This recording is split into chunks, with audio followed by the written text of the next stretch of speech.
Hello students, कैसे हैं आप लोग।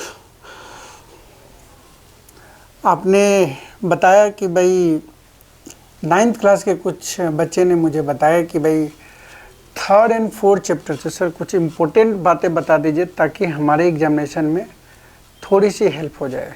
ठीक है, तो मैं आपको बताता हूँ 3rd and 4th चैप्टर जो केमिस्ट्री का है क्लास 9th में। ठीक है, अभी फुल डिस्क्रिप्शन में तो हम नहीं चलेंगे, आपको भी पता है, बिकॉज क्या है कि फिर लेंदी बन जाएगा वीडियोस, जो आपको फ़ायदेमंद। अब मैं मान कर चल रहा हूँ कि कुछ चीज़ें आपको अच्छी तरीके से आता है। ठीक है, तो इससे पहले वाला जो चैप्टर है वो 3rd चैप्टर है, ध्यान रखिएगा। 3rd चैप्टर है और ये वाला जो चैप्टर है ये है 4, मतलब चैप्टर 3rd एंड चैप्टर 4 दोनों आपको मिक्स में ही आपको पढ़ने पड़ेंगे। मैं आपको बताता हूँ दोनों में क्या क्या है। देखो, पहले 3rd नंबर चैप्टर को अगर देखोगे तो सिर्फ इसमें पढ़ना Dalton atomic theory, Dalton atomic theory, ये आप रट जाइए। ठीक है, उसके पोस्टुलेट क्वेश्चन पूछ सकते हैं। ठीक है, उसके 6 या 7 आपके बुक में लिखे हुए हैं, वो आप आसानी से रट सकते हैं। ठीक है, मैं कुछ आपको एक्सप्लेन कर देता हूँ। जैसे उसने बोला था स्मॉलेस्ट पार्टिकल है which can not divide into 2 parts, ऐसी बातें बोला था। उन्होंने बोला था कि 2 अलग अलग सबस्टांस के जितने एटम्स हैं सारे इक्वल होते हैं। 2 अलग मतलब ए है तो ए के सारे एटम्स आपस में इक्वल होंगे, कोई डिफरेंट नहीं होता है। बी अगर कोई सबस्टांस है उसके जितने एटम होंगे सब इक्वल होंगे। उन्होंने ये भी बोला था ए एंड बी के जो एटम है आपस में इक्वल नहीं होगा। ठीक है, तो ये भी बात उसने, बाद में हम इसको रॉन्ग साबित करेंगे 4th वाले में, देख लीजिएगा। इसके बाद बोला 2 अलग अलग जो एटम है उसके एटम मिल के जो है ना कंपाउंड बनाता है। ये बात तो चलो ठीक है, ये उसने सही बोला था। ठीक है, तो ये मेन इसके ये जो है ये याद कर लो ताकि इस चीज़ को आप लिख सको। डाल्टन एटॉमिक थ्योरी याद हो जाता है तो आप आ जाइएगा चैप्टर नंबर 4 पे। चैप्टर नंबर 4 पे आओ और सबसे पहला पॉइंट आपको करना है थॉम्सन एटॉमिक मॉडल। थॉम्सन ने क्या कहा था एटॉमिक मॉडल में, वो आपको करना है, ये वाला थॉम्सन एटॉमिक मॉडल। ठीक है, अगर आपको ये दिख रहा है तो ठीक है, देखो यहाँ पे थॉम्सन एटॉमिक मॉडल, वो क्या कहा था मोटे मोटे तौर पे वो याद कर लो एक लाइन में, ये 2 बातें याद कर लेना।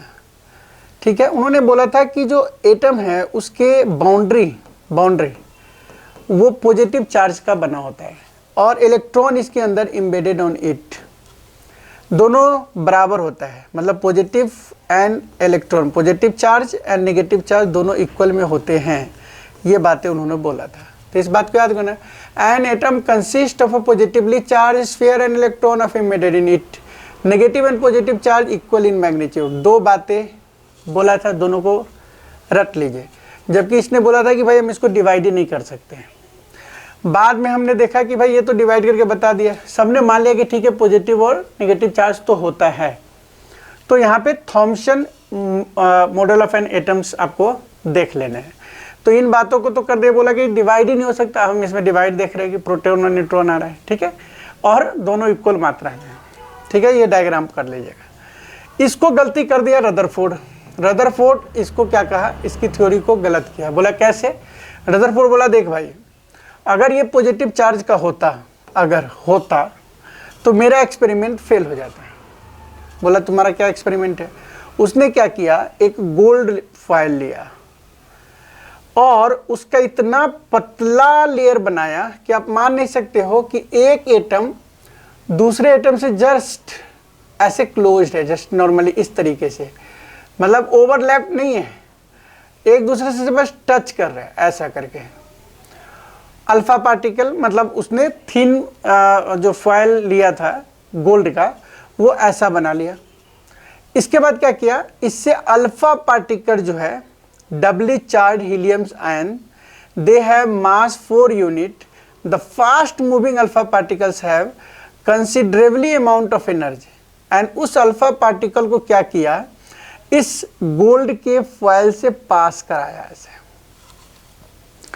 पास करने के बाद इसकी कंक्लूजन अपने एक्सपेरिमेंट को दिखाया और कहा कि देखो तुम जो कह रहे थे, अगर वो बात हम मानकर चलते हैं कि ये जो अल्फा पार्टिकल है सम अल्फा पार्टिकल पास, मतलब इससे बात बताया कि मोस्ट ऑफ द स्पेसीज इस एटम के अंदर, मोस्ट ऑफ द स्पेसीज जो है वो खाली है, बट सम आर डिफ्लेक्टेड, मतलब some are deflected some angles.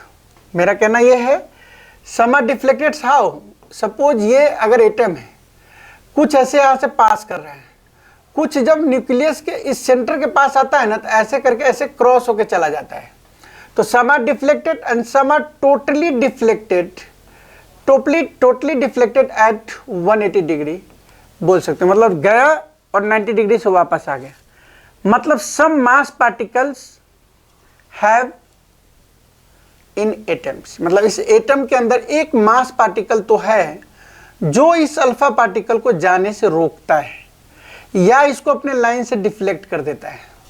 ठीक है, तो ये कंक्लूजन अपने मन से लिख सकते हो। क्या गोल्ड फॉयल लिया है, what is the experiment of Rutherford, तो बता सकते हो आप कि अल्फा पार्टिकल मतलब गोल्ड फॉयल लिया, उसके बाद उसमें अल्फा पार्टिकल पास कराया, पास कराने के बाद क्या देखो उसने ये ऑब्जर्वेशन देखा। ये क्वेश्चन अगर पूछता है व्हाट आर द ऑब्जर्वेशन, तो कह सकते हैं most of the fast moving alpha particles past straight, some of alpha particles were deflected and surprisingly 1 out of every 12,000 particles appeared to rebound। मतलब कुछ पास हो रहे थे, कुछ डिफ्लेक्ट हो रहे थे और कुछ टोटली रिफ्लेक्ट हो रहे थे, रिटर्न चला जा रहा था। इसका निष्कर्ष क्या निकला है ना, उसने कहा कि most of the space inside the atoms totally खाली है, ये बातें बोला है ना, because most of the alpha particle pass through the gold foil without getting deflected, मतलब मैक्सिमम स्पेस खाली है। दूसरा बोला very few were deflected and very small fraction 180 degree से रिटर्न हो रहा है। तो ये जब एक्सपेरिमेंट देखा तो उसने कंक्लूजन लिख दिया कि भैया there are positively charge center, करा कि यहाँ पे कोई ना कोई पॉजिटिव चार्ज है जो इस अल्फा पार्टिकल को यहाँ से जाने से रोकता है, तो positive charge found in the centre. दूसरी बात उसने बोला electrons revolve around the nucleus, और इलेक्ट्रॉन्स जो है जो तुमने कहा था कि उसके अंदर होता है, मैं कह रहा हूं कि इसके चारों तरफ ऐसे घूम रहा होता है। ये उसको तो कुछ पता ही नहीं था, तो वो मान लिया कि हाँ घूम रहा होगा। Size of the nucleus is very small compare to size of the atoms. अब सब बात मानने के बाद है ना, radius of nucleus about 10/5 times less than the radius of the atoms, इतनी छोटा होता है, बहुत कम स्पेस में इसके मास पार्टिकल पाए जाते हैं, और वही मास पार्टिकल जो होते हैं वो इलेक्ट्रॉन को जाने से रोक देता है। बस तो 3 बात आप देख लेना कि एक्सपेरिमेंट अगर पूछ रहा है तो एक्सपेरिमेंट लिखना कि गोल्ड फॉयल लिया, डायग्राम बना देना, some are deflected some are not deflected, ऐसी बातें उसको बता देना। और अगर क्वेश्चन में आता है कि नहीं ये बताओ कि कौन सा एटम्स, मतलब क्या इसने बोला था, तो बोलने वाली बातें लिख देना, बोलना कि देखो ये बातें बोला था कि मैक्सिमम स्पेस इसमें खाली है, तभी तो पास हो रहा है। एंड सम आर डिफ्लेक्टेड, मतलब some mass particle found in the nucleus and this mass particle is positive charge. ठीक है, तो इसने ये बात बता दिया कि मास पार्टिकल जो है सेंटर में पाया जाता है, और इसी का नाम उसने क्या रख दिया, न्यूक्लियस रख दिया। ठीक है, तो ये बातें आपको ध्यान रखना है, इस बात को ध्यान रखना है आपको। ठीक है, इन चीज़ों को ध्यान रखना है, समझ गए बात को। अब आता है कि रदरफोर्ड ने क्या नहीं बोला, तो रदरफोर्ड ने इलेक्ट्रॉन की स्टेबिलिटी के बारे में नहीं, इलेक्ट्रॉन जो होता है उस इलेक्ट्रॉन के बारे में कुछ ऐसा नहीं कहा। ठीक है, तो क्या ऐसा कहा वो हम देखते हैं इसमें। ठीक है, तो हमने देखा कि जो इलेक्ट्रॉन है वो सीधा रिवॉल्व करने की बात उसने बोला है, जबकि ये बात गलत है। इलेक्ट्रॉन एक डिफिनिट ऑर्बिट में रिवॉल्व करता है, तो हम आगे पढ़ेंगे। तो इसमें बता सकते हैं कि इसने क्या नहीं बोला, तो the revolving of electron should lose energy and finally fall into the nucleus. If this were so the atoms should highly unstable and hence matter would not be exist the atoms. मतलब stability of atom के बारे में इसने नहीं बताया। तो Rutherford की drawback आप देख लीजिएगा। ठीक है, रदरफोर्ड की ड्रॉबैक आप देखोगे और देखने के बाद आप बताओगे कि भैया हम रदरफोर्ड की ड्रॉबैक देख लिए। यहाँ पे रदरफोर्ड की ड्रॉबैक है, ही डज नॉट मतलब give the statement about the stability of atoms. ठीक है, द नेक्स्ट पॉइंट जिसमें पढ़ना है, 2 बात हो गई। अब आपको पढ़ना है Bohr model. Bohr model of atom क्या है? तो बोर ने बस इसकी जो ड्रॉबैक थी उसी को बता दिया कि भाई इसकी ड्रॉबैक है, हम इसको बता रहे हैं। उसने क्या बताया देख लो, बोला कि only certain special orbit is known as discrete orbit of electron and while revolving. तब हम सीधा एक लाइन में बता दो कि Bohr explain about electron, how electron revolve, ठीक है, एंड विच ऑर्बिट, है ना, मतलब इलेक्ट्रॉन जो है कौन सी ऑर्बिट में मूव करता है, ठीक है ना, और किस ऑर्बिट में कितने इलेक्ट्रॉन मूव करेंगे, इसके बारे में बोर मॉडल में अच्छी तरीके से बताया। बोर ने बोला कि देखो ये एटम है, ठीक है, और इसके न्यूक्लियस ये है, इस न्यूक्लियस के चारों तरफ ऑर्बिट होते हैं, आप एनर्जी लेवल कह सकते हो। इस ऑर्बिट के को पहले के नाम उसने दिया KL M N, and number of cell में अगर देखोगे तो 1 2 3 4, ये बातें ध्यान रखना है। अब आपको याद क्या रखना है मेन, तो इसमें उसने ये भी बताया कि इलेक्ट्रॉन जो रहते हैं वो कितने इलेक्ट्रॉन रह सकते हैं। तो उसने आपको बताया कि जैसे इसकी फॉर्मूला अगर देखो तो 2 का पावर जो है ना, 2 का पावर आप देखोगे तो 2 × n का पावर 2 दिया होगा। ये इलेक्ट्रॉन की स्टेबिलिटी को रखना, मतलब यहाँ से क्वेश्चन पूछ सकता है, आपसे पूछेगा कि बताओ भाई, आपसे क्वेश्चन क्या पूछेगा, देखो आपसे क्वेश्चन पूछेगा कि बताओ अगर 4th ऑर्बिट है किसी के पास, मतलब मान के चलिए कि हमारे पास N4 है ना, n की वैल्यू 4 है, तो तुमसे क्या पूछेगा, बोलेगा कि बताइए आप कि कितने इलेक्ट्रॉन रह सकते हैं। तुम बोलोगे 2 × n का पावर 4, मतलब 2 n नंबर ऑफ, नहीं 2 और यहाँ पे लिख दीजिए 4 का पावर 2, 16 × 2 एंड दिस इज 32, तो 4th में 32 इलेक्ट्रॉन रह सकते हैं। ठीक है, दूसरे अगर 5वां है, मान लो 5 नंबर सेल है, 1 2 3 4 5, 5वें सेल में कितना रह सकता है, तो बोलोगे 2 5 का स्क्वायर, 25 × 2 50। यहाँ से एक क्वेश्चन रहेगा, how many electron found in 4th cell, ठीक है, 5th सेल, तो आप इस फॉर्मूला से निकाल सकते हो। क्लियर हो गया। तो नेक्स्ट हम यहाँ पे ये चीज जानेंगे कि बोर ने क्या एक्सप्लेन करा था, रदरफोर्ड ने क्या दिया था, थॉम्पसन ने क्या दिया था। इतना करके आगे बढ़िए। अब आपको इलेक्ट्रॉन के बारे में बताना है, इस तरीके से सेल्स बताने। देखो ये फॉर्मूला यहाँ पे दिया हुआ है, ये वाला फॉर्मूला है यहाँ पे, ठीक है, तो हम इसको देख लेंगे। ये जो फॉर्मूला है इसी तरीके के बताया हुआ है, ठीक है, यहाँ से क्वेश्चन देगा। आपको ये करना क्या है, यहाँ से ये चीजें याद करनी है, ध्यान रखिएगा। ये अगर आप याद कर लोगे तो सोच लो पूरी क्वेश्चन आपका हो जा रहा है। कैसे, ये याद करो, पहले hydrogen, helium, lithium, beryllium, boron, carbon, आपको याद है, मुझे पता है, मैंने ही याद करवाया था। जिसको याद नहीं है वो आप याद कर सकते हैं इसको, ठीक है, याद करना जरूरी है क्योंकि इसी से क्वेश्चन सभी बनेंगे। देखो कैसे, अगर आपके पास ये याद होता है और याद होने के बाद आप क्वेश्चन करने जाते हो तो इजीली इसको कर सकते हो। अब मैं पूछूंगा कि अभी हमने आपको बताया कि अगर सेल नंबर 1 है, मान लो न्यूक्लियस है, इसमें कितने इलेक्ट्रॉन रह सकते हैं, तो कहा 2। दूसरे नंबर सेल में कितने रह सकते हैं, तो इसमें 8। तीसरे नंबर सेल में कितने रह सकते हैं, तो इसमें 18। और चौथे नंबर सेल में कितने रह सकते हैं, तो इसमें 32। 5वें में कितने रह सकते हैं, तो इसके अंदर सर 50 रह सकते हैं। और किस फॉर्मूला पे निकाला सर, तो 2n का स्क्वायर। सिर्फ आप नंबर ऑफ सेल n के जगह पे रखोगे और आपका आंसर आ जाएगा इस तरीके से। लेकिन आप अपने लेवल पे अगर आप इलेक्ट्रॉन की कॉन्फ़िगरेशन फाइंड करना चाहते हैं, जो कि आएगा, कैसे आएगा वो मैं बता रहा हूँ। इलेक्ट्रॉन की कॉन्फ़िगरेशन, जैसे मान लीजिए कैल्शियम बोल देगा, बोलेगा कैल्शियम का एटॉमिक नंबर मान लीजिए 20 है, अब बोलेगा कि इसके इलेक्ट्रॉनिक कॉन्फ़िगरेशन बताइए, तो तुम कहोगे सर अगर हमको ये पहले 2 इलेक्ट्रॉन, दूसरा में 8, 18 तो रख सकते हैं, लेकिन 18 रखेंगे यार तो 10 28 हो जाएगा। हमारे पास मात्र कितना है 20, लेकिन 18 तो नहीं रख सकते, तो हम सर 18 रह सकते हैं, तो जो बचा हुआ 10 है वो इसमें डाल देते हैं, इसमें डाल देते हैं 10। लेकिन ऐसा नहीं होगा, आपके लेवल पे याद रखना है 2, फिर 8, फिर 8 फिर 8, ऐसे ही चलेगा आपके लिए, सिर्फ आपके लिए, सिर्फ 20 तक क्योंकि याद करना है। तो रह तो सकता है इतना, लेकिन इसके लिए भी रूल्स है जो आगे की क्लास में पढ़ेंगे। क्या कि सर इसमें हम 18 तभी रख सकते हैं जब इसके नेक्स्ट वाले के लिए, मतलब इसमें 18 तब रख सकते हैं जब इसके नेक्स्ट वाले के लिए कम से कम 8 इलेक्ट्रॉन बचा होना चाहिए। लेकिन अगर ऐसा नहीं है तो हम 8 ही लगा के फिर आगे चलेंगे। तो 2 8 8 2 हो गया 20, मतलब गिनते हुए रखने हैं। अब अगर कोई बोलेगा कि सर बताओ आर्गन का कितना होगा, मैं कहता हूँ आर्गन 18 नंबर पे है, और इसको अगर हम लिखते हैं तो 2 8, जो बचा वो 8, बस ऐसे लिखने हैं। 8 से ज़्यादा मत रखो आप, और पहले सेल में 2 ही रखो, ठीक है, समझ गए बात को। तो इस तरीके से चलेंगे, क्लियर हो गया।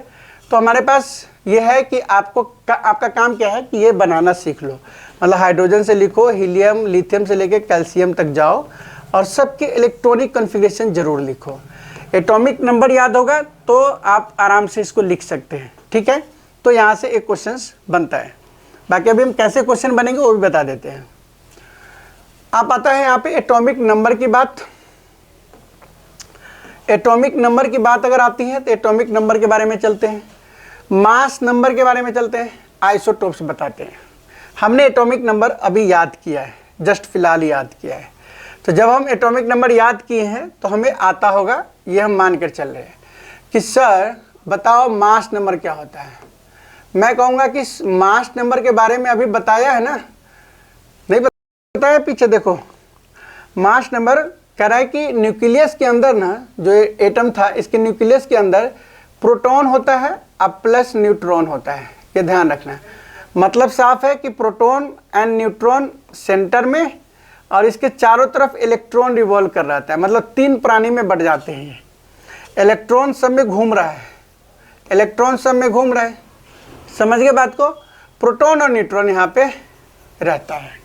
तो साफ साफ मतलब है कि सर मास नंबर को हम लिख सकते हैं कि मास नंबर अगर पूछता है तो आप आसानी से फॉर्मूला लगा सकते हैं, जिसको हम बोलते हैं कि प्रोटॉन एंड प्लस न्यूट्रॉन। अब बात आती है कि जो एटॉमिक नंबर है, ध्यान रखिएगा, इस फॉर्मूला को लिख लो।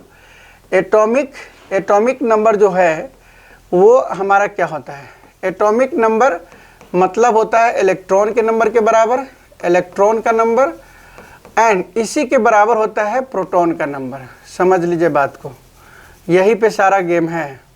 मतलब एटॉमिक नंबर बराबर प्रोटॉन का नंबर बराबर इलेक्ट्रॉन का नंबर, ये फॉर्मूला आप याद कर लीजिए। न्यूट्रॉन बराबर भी हो सकता है, ज़्यादा भी हो सकता है, कम भी हो सकता है, डिपेंड करता है उसके मास के ऊपर। तो यहाँ से क्वेश्चन क्या आता है, यहाँ से क्वेश्चन आता है न्यूट्रॉन निकालने के लिए आएगा क्वेश्चन। न्यूट्रॉन कैसे निकालेंगे, या तो मास निकालने के लिए आएगा कि मास क्या होगा। मान लीजिए मैंने पूछा कि एटॉमिक नंबर जो है 20 है किसी भी एटम का, मान लो एक्स एटम का 20 है, तो पूछ देगा बताओ एक्स का नाम क्या है, तो मैं तो पहले ही बोल दिया कैल्शियम है। अब बोलेगा इसमें प्रोटॉन कितना है, मैं बोलूँगा 20 है, क्योंकि एटॉमिक नंबर के बराबर प्रोटॉन के नंबर होते हैं। जितना एटॉमिक नंबर उतनी इलेक्ट्रॉन उतनी ही प्रोटॉन। अब बताओ इलेक्ट्रॉन कितने हैं, तो मैं बोलूँगा 20 है, बस। अब कहोगे सर न्यूट्रॉन बता दो, तो अब इसके लिए आपको मास याद रखना पड़ेगा। तो अगर आपके पास मास याद है कि मास जो है 40 है, तो आप कहोगे क्या, न्यूट्रॉन इक्वल टू हो जाएगा मास में से माइनस कर दो प्रोटॉन, तो 40 में से माइनस कर दो 20, तो न्यूट्रॉन भी कितना हो जाएगा 20। ऐसे करके निकालोगे, ठीक है। फॉर्मूला आपको पता होगा तो आप न्यूट्रॉन आराम से निकाल सकते हो, लेकिन यही फॉर्मूला पता होना चाहिए, एटॉमिक नंबर इलेक्ट्रॉन। देखो एटॉमिक नंबर लिखने का सिंबल है, ये इसको ध्यान रखना है कि आपको कोई दे देगा कि मान लो ए एक एटम है, इसका यहाँ पे दे दिया मान लीजिए 6 और यहाँ पे दे दिया 12, तो समझ जाना ये वाला जो चीज़ है ये एटॉमिक नंबर को दिखाता है, एटॉमिक नंबर, ध्यान रखिएगा। और ये जो दिखाता है ये मास को दिखाता है, मास नंबर। समझ गए बात को। अब बताएगा कि भैया बताओ इस ए का नाम क्या है, तो आप देखो कि hydrogen helium lithium beryllium boron carbon, 6 number पे कार्बन होता है, तो ये ए जो है कार्बन है। कोई पूछेगा इसमें न्यूट्रॉन बताओ, अच्छा 12 और 6 तो दिया ही हुआ है, तो न्यूट्रॉन तो हमको पता है कि मास में से हम माइनस कर देंगे, मास में से क्या करेंगे, माइनस कर देंगे प्रोटॉन को या इलेक्ट्रॉन को या एटॉमिक नंबर को, ये तीनों सेम ही चीज़ होता है। तो हमने क्या किया, 12 में से 6 माइनस कर दिया, 6 आ गया। ठीक है, या तो मास दिया होगा, नहीं तो मास वाला है। इससे थर्ड वाले चैप्टर में इसका सीरीज दिया हुआ है पूरा। अब देखो यहाँ पे दो बातें आप यहाँ पे देखा होगा, एक आइसोटोप्स। आइसोटोप को देखिए, आइसोटोप्स क्या होता है ये लिख लो, जो जो चीज बताया है, आइसोटोप्स एंड आइसोबार। आइसोबार में मास नंबर सेम होता है, mass number same, atomic number different, atomic number different. ये ध्यान रखिएगा, क्या मतलब हुआ sir, mass number different, atomic number different. देखो डाल्टन की बात आपको याद होगा, तो डाल्टन ने बोला था दो अलग अलग एटम अगर है ए और बी तो इसके मास कभी बराबर नहीं होंगे, बोला था। लेकिन अब आइसोबार कुछ एटम्स ऐसे थे, जैसे देखा गया कि अगर हम आर्गन को लेते हैं, आर्गन ये 18 है और इसका मास 40 है, और कैल्शियम को लिए तो ये 20 है और इसका मास 40 है। तो देखा क्या गया कि भैया आर्गन में 18 40, तो कह रहा कि एटॉमिक नंबर डिफरेंट हो गया बट मास नंबर सेम हो गया। दोनों वजन देखे, दोनों का मास देखा गया तो सेम है। यही है आइसोबार। तो एग्जाम्पल में क्या लिखोगे, ये एग्जाम्पल लिख देना आप, ठीक है, आर्गन वाला। तो इस बात से वो वाला जो पोस्टुलेट है डाल्टन का वो रॉन्ग हो गया ना रॉन्ग, क्योंकि उसने बोला था दो अलग अलग एटम के मास बराबर नहीं हो सकते, जबकि हुआ है, ढूंढा गया तो देखा गया, देख भाई आर्गन का भी बराबर और कैल्शियम का भी बराबर, तो तुम हो गया फेल। लेकिन आइसोटोप्स क्या होता है, आइसोटोप्स बोला गया कि एटॉमिक नंबर सेम होता है, ध्यान रखिएगा, एटॉमिक नंबर सेम, मास डिफरेंट, बस मास डिफरेंट, इस बात को याद रख लो। और इसके एग्जाम्पल कहा, देख कार्बन 6 और 12, कार्बन 6 एंड 14, कहा हाँ भाई सही बात है। कहा क्लोरीन 17 34 है ना 35, एंड क्लोरीन 17 37 37, कहा भाई दोनों क्लोरीन है। तो उसने ये भी बात बोला था कि सेम एटम के मास कभी भी सेम, मतलब सेम एटम के मास डिफरेंट नहीं हो सकते, सब इक्वल होते हैं। तो ये भी बात उसका गलत हो गया कि उसने बोला कि क्लोरीन क्लोरीन ही है तो दोनों का मास सेम होना चाहिए, बट अलग हो गया। इसी तरह से हाइड्रोजन में भी देखोगे ना, तो 1 0 है और 1 1 है, 1 2 है। इस तरह से ये तीनों एग्जाम्पल आपके आइसोटोप्स में लिख सकते हो, ठीक है, जिसके एटॉमिक नंबर सेम और मास नंबर डिफरेंट होता है। एक यहाँ पे एवरेज मास के लिए फॉर्मूला दिया हुआ है, एवरेज मास, क्योंकि जब इस तरीके के जो कंपाउंड, इस तरह के जो एटम आए हैं, वो एटम अपने आप में ये था कि भाई जब ये आया है तो इसके कौन सा जब वैल्यू में निकालना हो क्लोरीन का तो कौन सा मास रखेंगे। तो इस बात पे बड़ी डिटेल चली, तो इसके लिए फॉर्मूला निकाल लिया। बोला कि देखो इन्वायरमेंट में कितना परसेंट प्रेजेंट है, तो देखा कहा कि देख क्लोरीन जो है ना, क्लोरीन वो 1735 वाला जो है वो 75% है। अब बाकी जो क्लोरीन है 1737 वाला वो 25% है। तो इन्वायरमेंट में पहले देखो कि कितना परसेंट है, उसके बाद इसको फॉर्मूला को लगा दो। कहा कि जितना एटॉमिक मास उसका परसेंटेज कितना है वो अपॉन में 100 कर दो, अब प्लस फिर इधर जो है 37 वाला जितना परसेंट है अपॉन में 100 कर दो। दोनों को सॉल्व करके अब प्लस कर देंगे ना, तो वही वाला हमारा एवरेज एटॉमिक मास हो जाएगा। ये हमारा बोला गया और ये क्वेश्चन में आपको निकालने के लिए है। मैं आपको इंडिकेट करा दूं, अगर ये समझ गए आप, इसके हमने सारे टॉपिक्स लगभग कर लिए, आइसोटोप्स कर लिए, मास नंबर कर लिया, एटॉमिक नंबर प्रोटॉन के बराबर, इलेक्ट्रॉन के बराबर, इलेक्ट्रॉनिक कॉन्फ़िगरेशन कर लीजिए, रदरफोर्ड, बोर और थॉम्सन कर लो, ठीक है, वेरी इंपॉर्टेंट। अब यहाँ से क्वेश्चन घुमा के पूछता है, हम डायरेक्ट चलते क्वेश्चन के अंदर। क्वेश्चन के अंदर अगर हम चलते हैं तो आपको हमने दिखाया कि देखो इस तरीके के 2-3 क्वेश्चन हैं जिसको ध्यान से देखने की जरूरत है। देखो एक क्वेश्चन यहाँ पे है, क्वेश्चन नंबर 10, ध्यान से देखिए क्वेश्चन नंबर 10 क्या कहता है वो देखो। क्वेश्चन नंबर 10 कहता है ये वाला, कह रहा है ब्रोमीन 49.7% और ब्रोमीन का दिया हुआ 3579, ब्रोमीन 3581, मतलब 2 मास दिए हैं। तो हमने आपको क्या बोला कि जब मास अलग है, एक तो क्वेश्चन नंबर 10 है और क्वेश्चन नंबर 11 दोनों सेम है, मैंने दोनों का दोनों तरफ कर देता हूं। तो आप ये देखो कि क्वेश्चन अगर हमारे पास ऐसा आता है जिसमें क्वेश्चन नंबर 10, ठीक है, क्वेश्चन नंबर 10 वो देखो 10 नंबर क्वेश्चन क्या कहता है कि कितना परसेंट है, तो 79 वाला जो है 49.77% मतलब 100, अब प्लस में 81 तो आ जाएगा 81 अपॉन में, मतलब 81 इंटू कितना बच गया 50.3, ठीक है, और अपॉन में 100। अब ये सॉल्व करना आसान है, इन दोनों का मल्टीप्लाई कर दो और 2 डिजिट के बाद डेसिमल डाल दो। अगर ये डेसिमल हटा के सॉल्व करना चाहता है तो इसको हटाओ, 1 0 और ले आओ, यहाँ से इसको हटाओ, 1 0 और ले आओ। अब आपने 1000 तो कॉमन ले लिया, बस आपको करना क्या है, इनकी जो मल्टीप्लाई है वो यहाँ रख दो, अब प्लस इनकी जो मल्टीप्लाई है वो यहाँ रख दीजिए, ठीक है। और दोनों को सॉल्व करके मान के चलो कोई भी वैल्यू आया तो पीछे से आपको क्या करना है, बैक साइड से पहला पोजीशन, दूसरा पोजीशन, तीसरा पोजीशन के बाद डेसिमल डाल देना, आगे वाला ये आंसर हो जाएगा। सिंपल सॉल्व करने का तरीका है। तो आप इस फॉर्मूला से सॉल्व कर सकते हो, ये इजीली मल्टीप्लाई है, सो मैं बता नहीं रहा हूँ, दो सारे सॉल्व करेंगे तो दिक्कत, मैं आपको बस बता देता हूँ। अब देखो यहाँ पे एवरेज एटॉमिक मास इस वाले में है, क्वेश्चन नंबर 11 में, इसमें आपका कह रहा है कि एवरेज एटॉमिक मास 16.2 दिया हुआ है, मतलब इसमें पहले से आंसर 16.2 दे दिया, यहाँ रख देंगे। अब बराबर में आपको क्या करना है कि 16 वाला percentage, what are the percentage of isotopes, मान लो दोनों मिला के 100% है, तो एक का परसेंटेज आपको x मान लो 16 जिसका मास है उसका x% मान लेते हैं, तो 16 इंटू x का 100%। अब प्लस में इधर वाला 18 वाला है तो 18 का फिर हम मान लेंगे 100 माइनस, यहाँ पे कलर दूसरा ले लेते हैं हम, 100 माइनस x%, सिंपल। अब इसको सॉल्व करेंगे, सॉल्व करके हमारा आराम से क्वेश्चन कर लेंगे, ठीक है।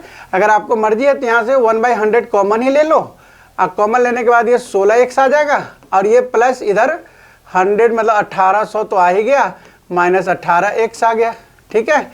और सॉल्व करके आप लिख दीजिए। आसान भाषा में इसको हम ऐसे कह सकते हैं, 16 में से 18 गया मतलब 1800, हाँ 1800 माइनस 2x, ठीक है। अब ये 16.2 है, इससे ये इधर मल्टीप्लाई होगा, क्रॉस मल्टीप्लाई तो हो जाएगा 16 और ये 120 और यहाँ पे आ गया 1800, है ना, माइनस 2x। अब ये उधर जाएगा, ये इधर आएगा, तो बन जाएगा 2x बराबर 1800 माइनस 1620, 80, 180 लगभग आ गया, है ना। 1800 ये हो गया 1700 मतलब 180, 180 x निकालेंगे, कट करो ऐसे, 90 आ गया। तो आ गया ना, एक 90% और एक 10%, ऐसे बताना है कितने परसेंटेज निकालने हैं। तो इस तरीके से हम क्वेश्चन को कर सकते हैं। बाकी ये जो क्वेश्चन है देखो, कह रहा है कि प्रोटॉन न्यूट्रॉन दिया हुआ है ये 6, तो प्रोटॉन न्यूट्रॉन मतलब मास नंबर पूछ रहा होगा, है ना, गिव द मास नंबर, तो 6 + 6 12, यहाँ पे 6 + 8 14, 14 हो जाएगा। तो इसमें कुछ नहीं है, देखो एक क्वेश्चन है number of valence electron in chlorine ion. अब हम ये 2 चीजें रह गए, 2 चीजों को बता देते हैं कि इसकी वैलेंसी क्या होगी, है ना, और वैलेंस इलेक्ट्रॉन क्या होगा। देखो जो वैलेंस इलेक्ट्रॉन होता है ना, आउटर मोस्ट सेल में जो इलेक्ट्रॉन होता है, अगर मैं कहता हूँ कि यहाँ पे 16 है ना, 16 रखा, इसके इलेक्ट्रॉनिक कन्फिगरेशन अगर हम करेंगे तो क्या होगा, पहले 2 इलेक्ट्रॉन, फिर 8 रह सकता है, 8 2 10, 8 10, इसके बाद 16 हो गया, 8 तक जा सकता है, इसलिए 6 रख दिया। अब ये वाला जो चीज़ है ना, आउटर मोस्ट सेल में जो इलेक्ट्रॉन है, इसको वैलेंस इलेक्ट्रॉन बोलेंगे, ध्यान रखिए। तो लिख लीजिएगा, इलेक्ट्रॉन मतलब 2 डिफिनेशन आपको लिखने और बाकी रह गए हैं। जिसमें हम कह सकते हैं एक तो वैलेंस इलेक्ट्रॉन के बारे में कह रहे हैं, वैलेंस इलेक्ट्रॉन, ठीक है। एक लिख लीजिए वैलेंस इलेक्ट्रॉन। वैलेंस इलेक्ट्रॉन क्या होता है? आउटर मोस्ट इलेक्ट्रॉन, है ना। आउटर मोस्ट सेल के जो इलेक्ट्रॉन होते हैं उसको हम वैलेंस इलेक्ट्रॉन बोलते हैं। और जो वैलेंसी होती है ना, वैलेंसी, ये जो होते हैं रिक्वायर्ड इलेक्ट्रॉन, है ना, टू फुलफिल ऑक्टेट रूल। बहुत अच्छे, ऑक्टेट रूल, आप समझ लीजिए बात को, है ना। मान लीजिए मैं कुछ इलेक्ट्रॉन को दिखाता हूँ, जैसे मान लो ये 16 है, हमने लिख दिया 2 8 6। अगर 5 है तो 2 3। अगर मान लीजिए 1 है तो ये 16 है तो एटॉमिक नंबर देखो, 5 है तो एटॉमिक नंबर देखो कौन आता है इसके अंदर, क्योंकि 1 से 20 तक याद है। 1 का 1 आ गया। अब मैं कहता हूँ 19 है किसी का, है, तो क्या लिखेंगे? 2 8 8 1। अब खुद देखो यहाँ पे, अगर हम पूछते हैं कि इनके वैलेंस इलेक्ट्रॉन बताओ, वैलेंस इलेक्ट्रॉन, तो तुम कहोगे देखो सर ये आउटर मोस्ट सेल में 6 इलेक्ट्रॉन है, वैलेंस इलेक्ट्रॉन हो गया। ये 3 एलिमेंट है, ये 1 है आउटर मोस्ट सेल में और ये 1 है आउटर मोस्ट सेल में, वैलेंस इलेक्ट्रॉन हो गया। अब मैं पूछूंगा वैलेंसी बताओ, वैलेंसी, तो तुम कहोगे देखो आउटर मोस्ट सेल में 8 इलेक्ट्रॉन, ऑक्टेट का मतलब होता है 8 इलेक्ट्रॉन पूरा करने में जितने इलेक्ट्रॉन की नीड होगी, मतलब मान लीजिए 6 है तो इसको 2 इलेक्ट्रॉन और चाहिए तो ये 8 हो जाएगा। अगर यहाँ पे 3 है तो इसको 5 चाहिए, है ना। अब डिपेंड करता है कि 5 इस लेने का है या देने का है, इसके लिए ये ले भी सकता है दे भी सकता है। तो आप ध्यान रखना, जिसके 1 2 3 है वो हमेशा अपना लूज कर देता है इलेक्ट्रॉन, क्या करता है? लॉस करता है, लूज कर देता है। और जिसके पास 5 6 7 है, मतलब ये 3 लेगा किसी से, ये 6 लेगा किसी से, इसको कहते हैं गेन करना, गेन करना। तो कहने का मतलब जिसके पास, जैसे 6 है तो ये 2 लेगा किसी से, 3 है तो ये डोनेट कर देगा। तो मतलब डोनेट करना मतलब पॉजिटिव आयंस, लेना मतलब नेगेटिव आयंस, लेकिन लिखते नहीं है वैलेंस में। वैलेंसी के अंदर जो लेने हैं 8 करने के लिए 2 हो गए। कोई सर इसके लिए क्या, जिसके पास 1 है ये सीधा फेंक देगा, हम कहेगा कि मेरे पास है ही नहीं, मेरे पास ये, मैं बहुत अमीर हूँ, 1 हटा दो, तो ये बन जाएगा दिया, इसलिए पॉजिटिव 1। जो भी 1 वाला है वो देगा, 1 2 3 वाला दे देगा। अब 5 6 7 वाला लेगा, और 4 वाला न लेगा न देगा, दोनों में हिचकिचाएगा। तो वैसा जो कंपाउंड होता है, वैसा जो एटम्स होता है, सॉरी, वो क्या करता है? कोवैलेंट बॉन्ड बनाता है। मतलब वो 4 वाले का +4 भी हो सकता है, -4 भी हो सकता है, डिपेंड करता है, ठीक है। तो वो शेयरिंग करेगा इलेक्ट्रॉन के साथ। क्लियर हो गया? बस गिनी चुनी। अब देखो ये क्वेश्चन है, करा है which of the following correct electronic confirmation of sodium. तो आपको करना है, सोडियम का 11 होता है, याद किया है हमने, आप निकाल लो 2 8 1, जो इससे मिलता जुलता है वो लगा दीजिए, ये वाला।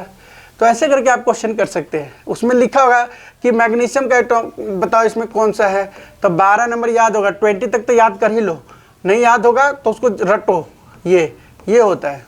बोलेगा इसके वैलेंस इलेक्ट्रॉन लिखो, तो मैं बोलूँगा 2, क्योंकि आउटर मोस्ट सेल में 2।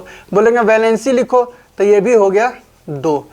कहेगा मैग्नीशियम के ऊपर पॉजिटिव आयन है, हाँ तो 2 पॉजिटिव आयन है, इसलिए क्योंकि 2 इलेक्ट्रॉन है लूज कर देगा, किसी को दे देगा, इसलिए पॉजिटिव आयन होता है।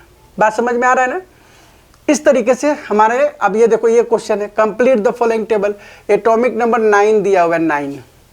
अब कह रहा है कि मास नंबर कितना होगा अगर नंबर ऑफ न्यूट्रॉन दिया है। अरे भाई, तो ये इलेक्ट्रॉन के बराबर है, 10 + 9 19 हो गया मास, सिंपल। अब कह रहा है नंबर ऑफ प्रोटॉन, तो जितना नंबर ऑफ एटॉमिक नंबर उतने ही प्रोटॉन, उतने ही इलेक्ट्रॉन, है ना। और atomic name of atomic species 9 के उनसे होता है, hydrogen, helium, lithium, beryllium, boron, carbon, nitrogen, oxygen, fluorine, neon. तो फ्लोरीन हो गया ना, तो यहाँ पे फ्लोरीन लिखना है, फ्लोरीन। अगर सिंबल बोलेगा तो सिंबल लिख दो। इसी तरह के 16 है तो 16 है तो 16 और मास नंबर कह रहा है, तो मास में से माइनस कर देंगे 16 को, तो यहाँ 16 आ गया न्यूट्रॉन, यहाँ पे 16, यहाँ पे 16 सल्फर आ गया। भाई आसान है, 20 अगर आपको याद है 1 से 20 तक, तो ये टेबल भी आप कंप्लीट कर लोगे। समझ गए बात को? आपको पूछ सकता है कि बताओ इनमें से किसकी वैलेंसी सेम है, तो जैसे मान लीजिए कैल्शियम है और मान लो मैग्नीशियम है, तो कहेगा, और इसमें लिखेगा सोडियम भी लिखा होगा, इसमें लिखा होगा एल्युमिनियम भी लिखा होगा, इसमें पोटेशियम भी लिखा होगा, तो हम बोलेंगे इसमें से बताओ सेम वाला वैलेंसी। तो इसका मैग्नीशियम का 12 2 8 2, तो इसकी भी 2, कैल्शियम का 2 8 8 2, इसकी भी 2, तो ये दोनों आपस में इक्वल है, ऐसे करके देखेंगे। और सोडियम है तो सोडियम का +1 हो जाता है, 2 8 1, यहाँ 2 8 3, यहाँ 2 8 8 1, तो ये वाला सोडियम एंड पोटेशियम फिर इक्वल होगा। इसमें से कौन अलग है, तो ये वाला अलग हो गया, है ना। इस तरीके से क्वेश्चन पूछ सकता है। सो आसानी से आप दिमाग लगा के क्वेश्चन को करेंगे। फाइनली हम बता देंगे क्वेश्चन नंबर 4 में जो थॉम्सन है, रदरफोर्ड है, दोनों कंक्लूजन, बोर मॉडल। रदरफोर्ड का ड्रॉबैक तो जरूर याद कर लेना, है ना। स्टेबिलिटी ऑफ एटम्स के बारे में उसने नहीं बताया था। वैलेंसी, वैलेंस इलेक्ट्रॉन है, isotopes, isobar, atomic number, mass number, electron proton की संख्या निकालना, इस वाले से यही पूछा जाता है। ठीक है, अगले बार से बताएं, मतलब इसमें डिस्क्रिप्शन जब वाला होगा तो अभी आप फाइनल पेपर के लिए ये पढ़ सकते हैं। ठीक है, सो द नेक्स्ट जो स्लाइड्स हमारे पास है, नेक्स्ट वाला जो आपके पहले वाला उस वाले चैप्टर में क्या पढ़ना है वो देख लीजिए। तो ये वाला जो है उसमें हमें पढ़ना है वो आपको बता देते हैं। चैप्टर नंबर 3 में बता ही दिए थे कि मैक्सिमम जो हमें पढ़ने थे वो कि एटॉमिक जो इस 4 हो जाए डाल्टन एटॉमिक के बाद आपको इसमें क्या क्या याद करने हैं। सो फाइनल में हम ये बता देते हैं ताकि इसके लिए जो न्यूमेरिकल है वो हम एक वीडियो में आपको बता सके। ठीक है, सो आपको करना क्या है, सबसे पहले लॉ ऑफ केमिकल कॉम्बिनेशन ये कर लेना है। लॉ ऑफ केमिकल कॉम्बिनेशन अगर आप कर लेते हो तो आपके लिए आसान क्या हो जाएगा, लॉ ऑफ केमिकल कॉम्बिनेशन कर लेना है। 2 लॉ है, law of conservation of mass and दूसरा जो लॉ है law of conservation constant proportion. Conservation of mass का मतलब हो गया कि जब कोई 2 कंपाउंड बनता है तो उसका मास ऑलवेज कंजर्व रहता है, एंड कांस्टेंट प्रोपोर्शन मतलब एक ही रेशियो में रहता है। मतलब जैसे मान लो हाइड्रोजन है H2 + O2 है, ये बन के H2O बनता है, जब इसको बैलेंस करेंगे तो ये इस तरीके का बैलेंस हो गया, ऑक्सीजन हो गया। तो अब अगर हम कहेंगे हाइड्रोजन का 1 × 2 मास नंबर निकाल रहे हैं, प्लस ऑक्सीजन का होता है 16 × 2, और इधर तो ये जो ये 2 है और ये 32 है ना, H2 सॉरी यहाँ पे 2 एक और आएगा क्योंकि ये बैलेंस करेंगे ना तो दोनों तरफ से बैलेंसिंग होनी चाहिए। तो यहाँ पे आ गया 2 से 4 और 32, तो कहेगा ना कि इसको कट करो तो हमेशा 1:8 मतलब दोनों एटम का रेशियो निकालना था कि किस रेशियो में मिलेगा।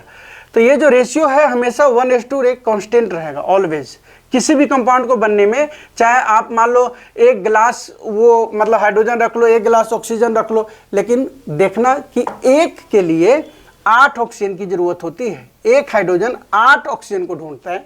ठीक है, उसी प्रोपोर्शन में अपने आप को मिलाएगा, वो आगे का चीज है। तो जैसे 11th पढ़ता है एक्सेस रिएजेंट है ना, लिमिटिंग रिएजेंट, तो उसके बारे में है, लेकिन अभी हम समझ जाएंगे कांस्टेंट प्रोपोर्शन की बात किया जा रहा है।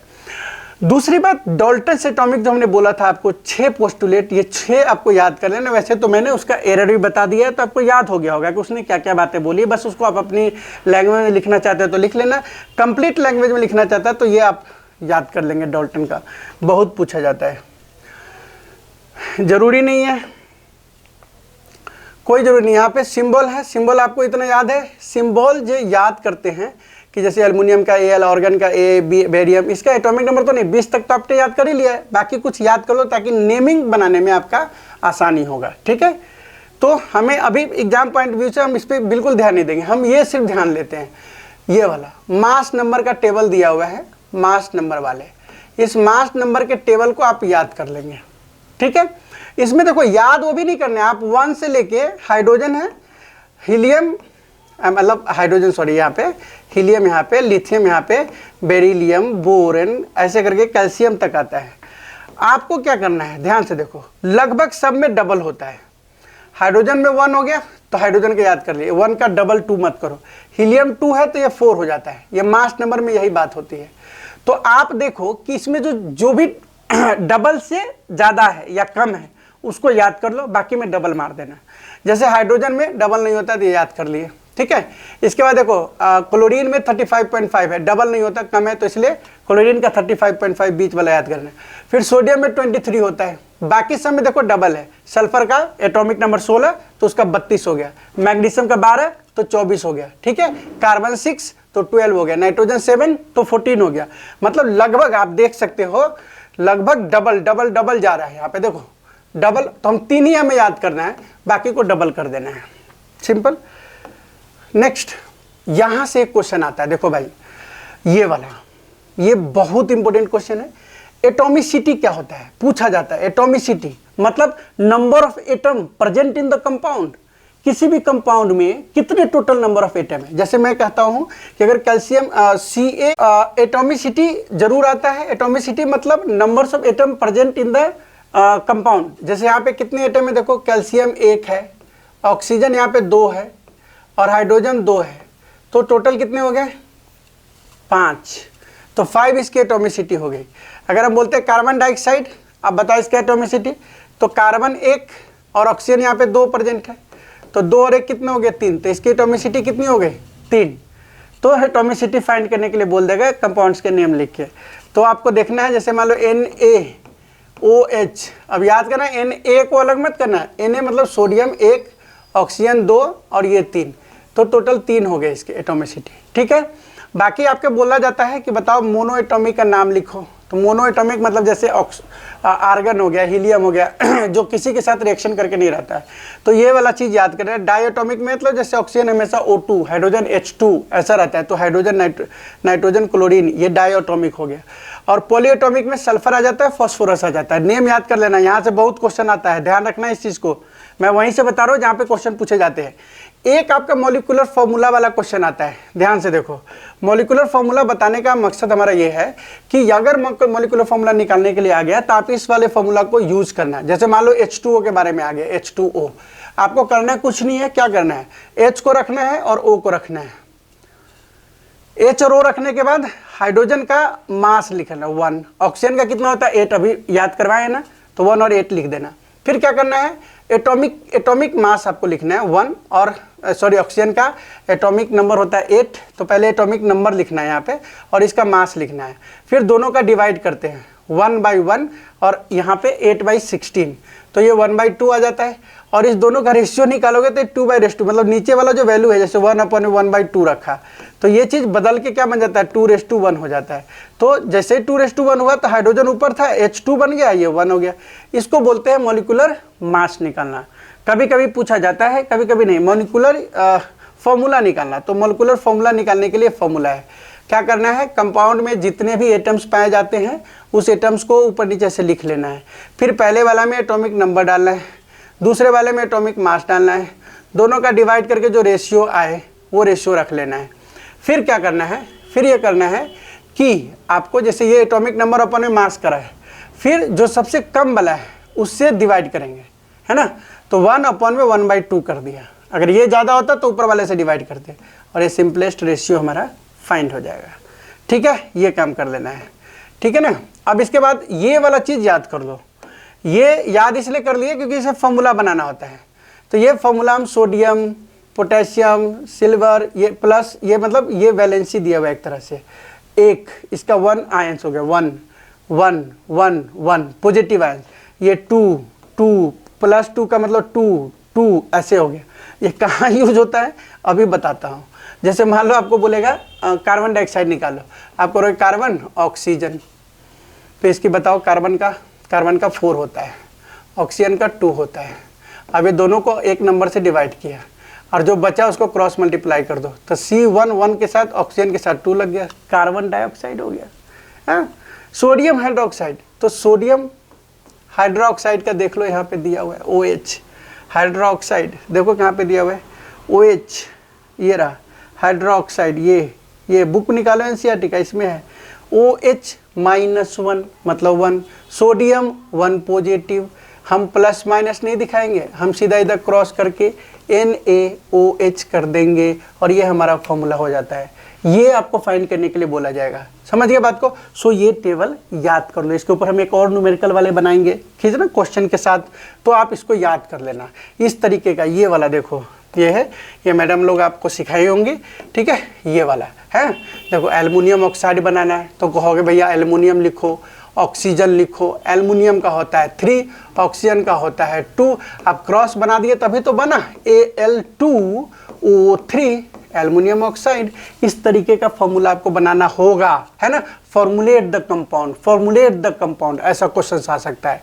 आपको हाइड्रोजन सल्फाइड बोलेगा तो आपको लिखना है हाइड्रोजन सल्फर, हाइड्रोजन का 1, सल्फर का कितना होता है 2। देखो पीछे वाले टेबल में लिखा होगा, क्रॉस मल्टीप्लाई कर दो H2S बन जाएगा।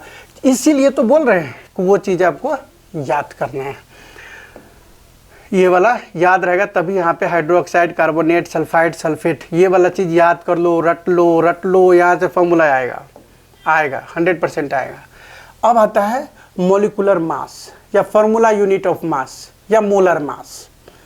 तीनों बात सेम ही है। मोलर मास अगर एक एटम है, मान लीजिए हीलियम है तो हीलियम का मास बोलेगा तो हीलियम का क्या हो गया 2, 2 का double 4। Molecular mass, molar mass and formula unit mass same होगा। आपको मास नंबर याद होना चाहिए, ध्यान रखिएगा। मैं अभी फास्ट में इसलिए कर रहा हूँ क्योंकि फटाफट इसको फिनिश करके न्यूमेरिकल का अलग बना देंगे आपको। जैसे कैल्शियम ऑक्साइड है, ये एक कंपाउंड है, कंपाउंड का निकालेंगे 1 मोल का तो मोलिकुलर मास हो गया। और कोई फॉर्मूला है मान के चलिए उसका भी मास निकालना है तो वही कॉन्सेप्ट होगा। यहाँ पे कैल्शियम का आपको लिखना है तो कैल्शियम का लिख देना 40 होता है। ऑक्सीजन का 8 एटॉमिक नंबर, उसका 16 होता है मास नंबर। मास नंबर का चार्ट हमने लिख दिया था तो वो ये याद कर लीजिए, 56 हो गया। अगर कोई कार्बन डाइऑक्साइड का बोलेगा तो CO2, कार्बन का कितना होता है 7 का डबल 14, ये लो 14। और ऑक्सीजन का कितना होता है 16 और 2 कंपाउंड है इसके तो इसीलिए हम प्लस लगा के 16 × 2 कर देंगे, 14 + 32, 4 2 6, 3 1 4, 46 आ जाएगा। ठीक है, बहुत अच्छा। एक क्वेश्चन बनेगा, 2 क्वेश्चन जिसमें फार्मूला यूनिट ऑफ मास निकालना रहेगा और इसी कॉन्सेप्ट से निकालेंगे। फार्मूला यूनिट ऑफ मास मतलब फार्मूला का मास, और मास इस तरीके से निकालते हैं। और इस तरीके से मोल कॉन्सेप्ट का मतलब आपको पता ही है ना, नंबर ऑफ मोल। एक मोल जो है की संख्या 1.602 × 10⁻23। इतनी पार्टिकल किसी जगह पे हो जाएगा, इतनी संख्या, तो वो 1 मोल के बराबर होता है।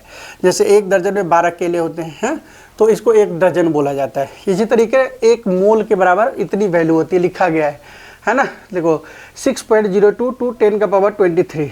और यही होता है मोल कॉन्सेप्ट के बाद कि इतनी संख्या कहीं पे हो गया ना तो समझ लो 1 मोल है। तो कार्बन डाइऑक्साइड का भी इतना संख्या हो गया तो एक मोल ऑफ कार्बन डाइऑक्साइड हो गया। कार्बन की संख्या इतनी होगी तो भी 1 मोल ऑफ कार्बन हो गया। समझ में आ गया बात।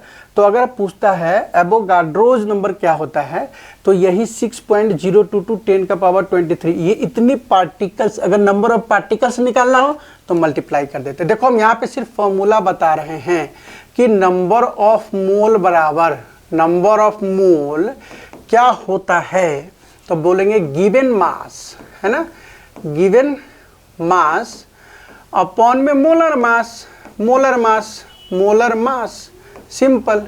तो इसका क्या मतलब है, अगर मान लो यहाँ पे क्वेश्चन कर रहा है 52 ग्राम ऑफ हीलियम 52, एनसीईआरटी निकाल के देखिए हीलियम, तो हीलियम का पहले मोलर मास देखो, हीलियम 2 नंबर पे आता है तो इसका मोलर मास 4 हो गया, 4। ठीक है, अगर यहाँ ग्राम होगा तो ग्राम में डाल देना, यूनिट होगा तो यूनिट में डाल देना। तो हमारे पास यहाँ पे 4 ग्राम मान के दे दिया। और गिवन 52 ग्राम है तो हम बोलेंगे नंबर ऑफ मोल क्या होगा, मोल। तो बोलेंगे 52 गिवन अपॉन में 4, कट कर देंगे 13 तो 13 मोल हो जाएगा। अगर इसी का बोल दिया कि भैया पार्टिकल बताओ, number of particle, number of particle, तो फॉर्मूला होता है एवोगाड्रो, याद रख लेना है। एवोगाड्रो जो भी है का मल्टीप्लाई नंबर ऑफ मोल। अब ये 6.022 × 13 कर दोगे तो निकल जाएगा। हाँ, तो एक क्वेश्चन हो गया, नंबर ऑफ पार्टिकल बराबर नंबर ऑफ पार्टिकल, याद कर लीजिएगा जब भी आएगा। तो मोल, मोल को n से यहाँ डिनोट करते हैं, या मतलब मोल, नंबर ऑफ मोल मल्टीप्लाई 6.022 × 10⁻23। ये वाली चीज़ें आप याद कर लो। ठीक है, इसके क्वेश्चंस का एक छोटा सा बनाएंगे कल, जो आप देख लीजिएगा। ठीक है, तो ये है। अब कभी कभी नंबर ऑफ पार्टिकल्स दिए रहते हैं, जैसे यहाँ पे दिया हुआ है 12.044 × 10⁻23। अब कह रहा है कि इसमें बताओ कि नंबर ऑफ मोल कितने होंगे। तो नंबर ऑफ मोल निकालने के लिए ना भैया, आपको एवोगाड्रो, जब ये ऐसा दिया हो तो इसको में एवोगाड्रो वाले से डिवाइड कर दो, ठीक है, अपॉन में 6.022 इंटू 10 का पावर 23 ऊपर भी और 10 का पावर 23 यहाँ भी। अब पूरा कट गया 2 से तो 2 निकल गया, सिंपल। तो यही 2 फॉर्मूला लगता है। इसको घुमा फिरा के यहाँ के जो ऑब्जेक्टिव है ये क्वेश्चन लास्ट का कर लीजिएगा। और इस तरीके से ये क्वेश्चन करने के बाद आपका ये जो क्वेश्चन है सब में वही है। देखो नंबर ऑफ एटम पूछा था ना, नंबर ऑफ एटम, तो इसमें भी एवोगाड्रो नंबर से मल्टीप्लाई कर दिया, मोल निकालेगा और उसमें एवोगाड्रो से मल्टीप्लाई कर देंगे, ठीक है। इसके लिए आपको मास नंबर का याद होना बहुत ज़रूरी है। अगर मास नंबर याद है आपके पास, ठीक है, तो मास नंबर याद है तो आप आराम से निकाल सकते हो। क्योंकि किसी का, जैसे देखो यहाँ पे calculate the number of particle each of 46 gram sodium. अब आपको तुरंत याद रहेगा ना कि सोडियम पूछा गया है तो इसका मोलर मास क्या होगा, मतलब जो भी है तो ये 23 होता है, ओके। और गिवन क्या है तो आप तुरंत निकाल दोगे। नंबर ऑफ मोल बराबर क्या हो जाएगा, number of mole 46 given upon में 23, ऐसे कट करके 2 आ गया आंसर।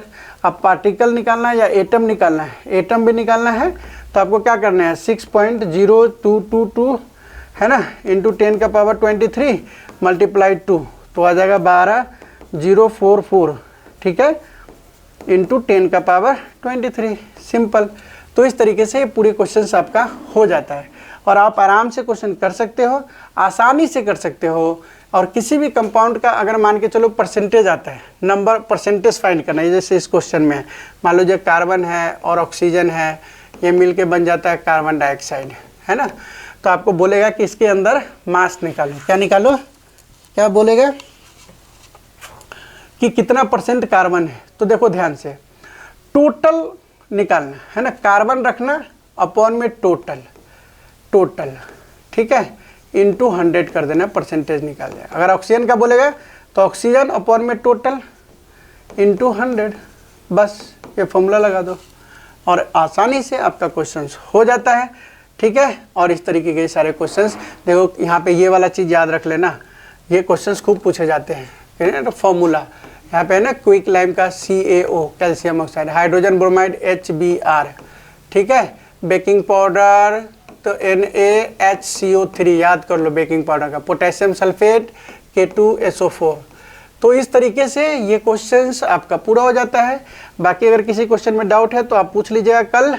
कन्वर्ट इनटू मोल में वही जो अभी मोल वाला बताया थे उससे क्वेश्चन आ जाएगा। व्हाट इज द मास, ये वाला क्वेश्चन करने जरूरी है। क्वेश्चन नंबर 10, 9, 8, ठीक है, 7 है ना। कैलकुलेट मोलर मास 6, मतलब पीछे क्वेश्चन करके जाइए और जो आपने समझाया वो तो आपको समझ लो कि सारे क्वेश्चन का आंसर आप देकर आओगे, 100% दे के आओगे, ठीक है। सो मिलते हैं नेक्स्ट वीडियो में। Thank you for watching my video.